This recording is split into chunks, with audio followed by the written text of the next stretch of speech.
As a composer, Syafiqah's works have been performed locally and internationally. Her music embodies a unique voice that stems from her footing as a classically trained musician and a traditional arts practitioner. A passionate advocate of traditional Malay music, she is self-taught accordionist and a music director of Gendang Akustika, an urban-based Malay folk music ensemble in Singapore. Established in 2009, the ensemble champions the preservation and progression of Malay folk music performance and education in Singapore. It is currently working on its online presence through digital content that bridges communities and reaches out to new audiences in an effort to keep a part of Singapore's traditional arts and heritage alive. Her presentation today is titled "Of Adopting and Adapting Youths and the Continuity of Urban-Based Malay Folk Music in Singapore." Without further ado, let us invite Ms. Sallehin to deliver her presentation. Ms. Sallehin, please.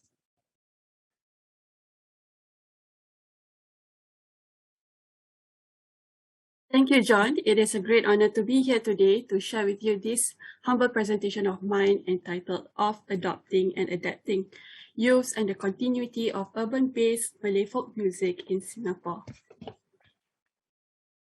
Let me share my slides.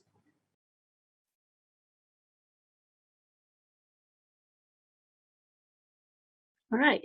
So in this presentation, I share my thoughts, my observations and experiences as a youth practitioner of traditional Malay music in Singapore. My perspective comes from my experiences as the director of Gendang Akustika, an urban-based Malay folk music ensemble in Singapore, and I will bring to light what it means to be a youth practitioner and what this entails for the future of the art form. My sharings revolve around the synergies between two words, adopt and adapt. Two similar sounding words that might be confused for each other, but each have significantly different meanings.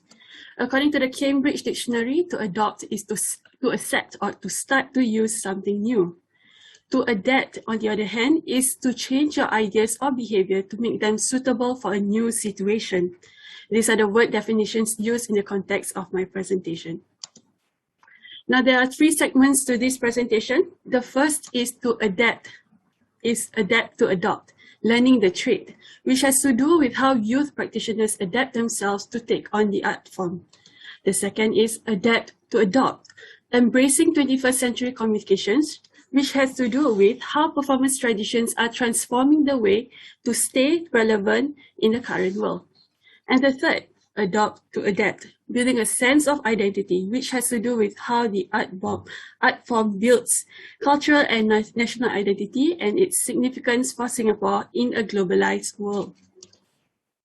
The Malay peoples are an Austronesian ethnic group who predominantly occupy the Malay Peninsula, Eastern Sumatra and coastal Borneo, in addition to other smaller islands and lands between these lands. Singapore is a multicultural nation with a population of 5.69 million people in 2020, and Malays make up 15%. Now, traditional Malay music is an all-encompassing term which refers to the numerous musics of the Malay people, such as Kompang, Dikir Barat, and Gendang Silat. Our focus today is on Malay folk music.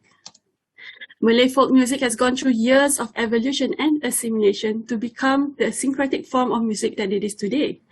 Urban-based Malay folk music can be used to refer to the folk music that has developed in the urban communities.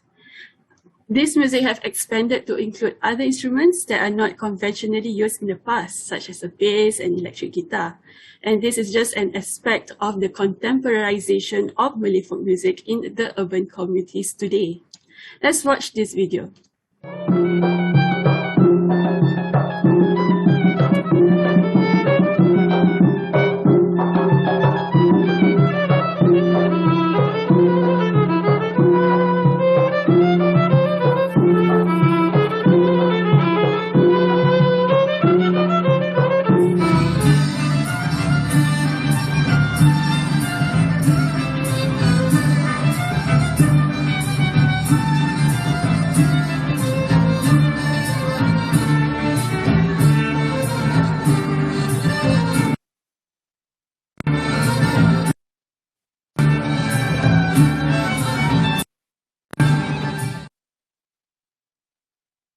So you see, these two videos are of Malay folk music.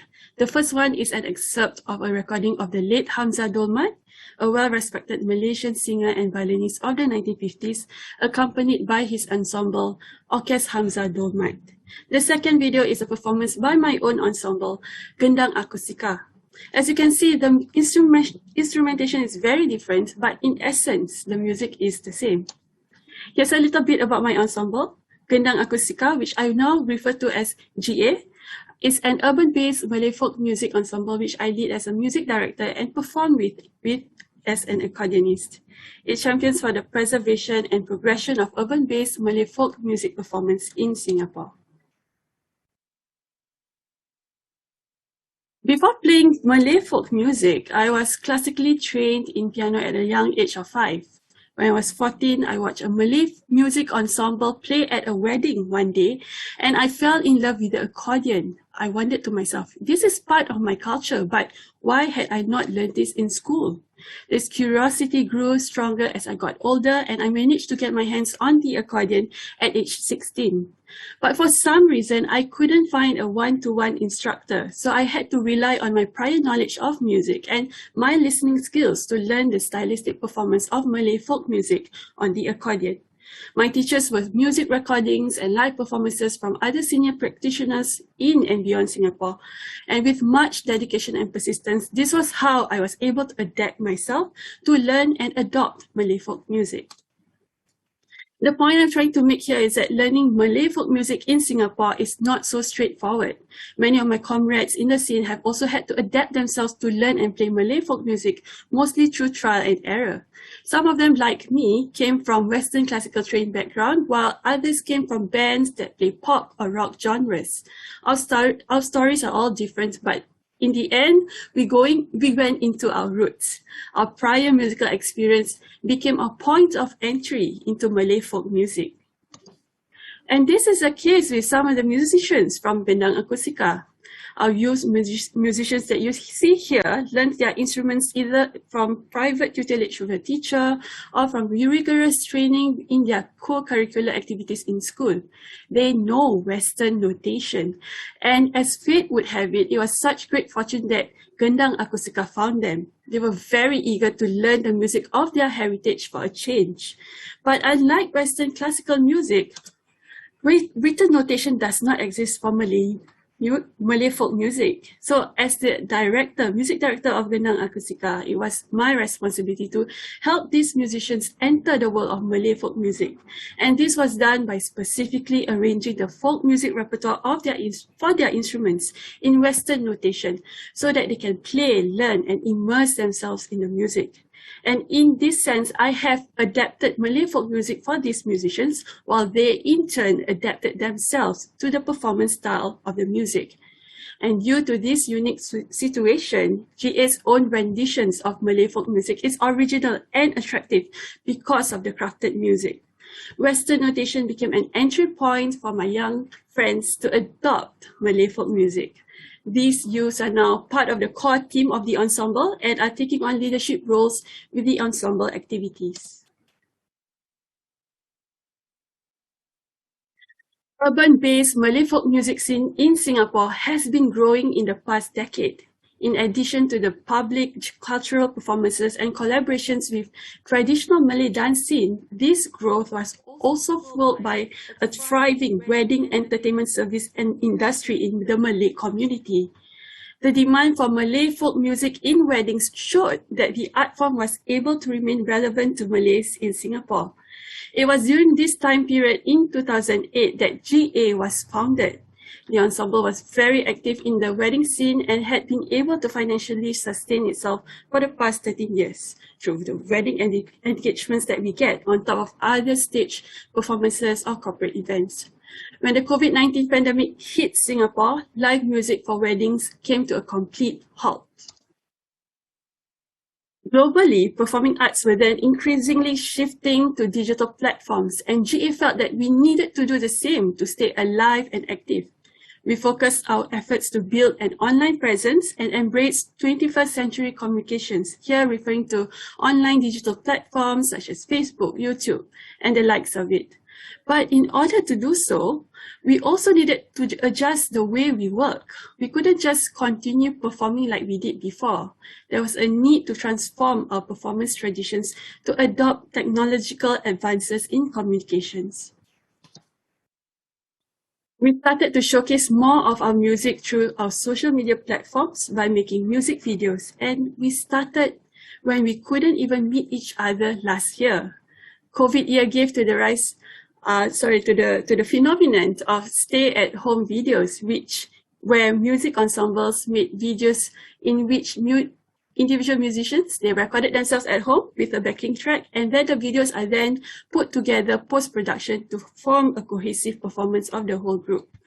So Gendang Akustika started to adopt this trend, and we are very fortunate to have dedicated members in doing this, all for the sake of staying relevant and alive during these difficult times.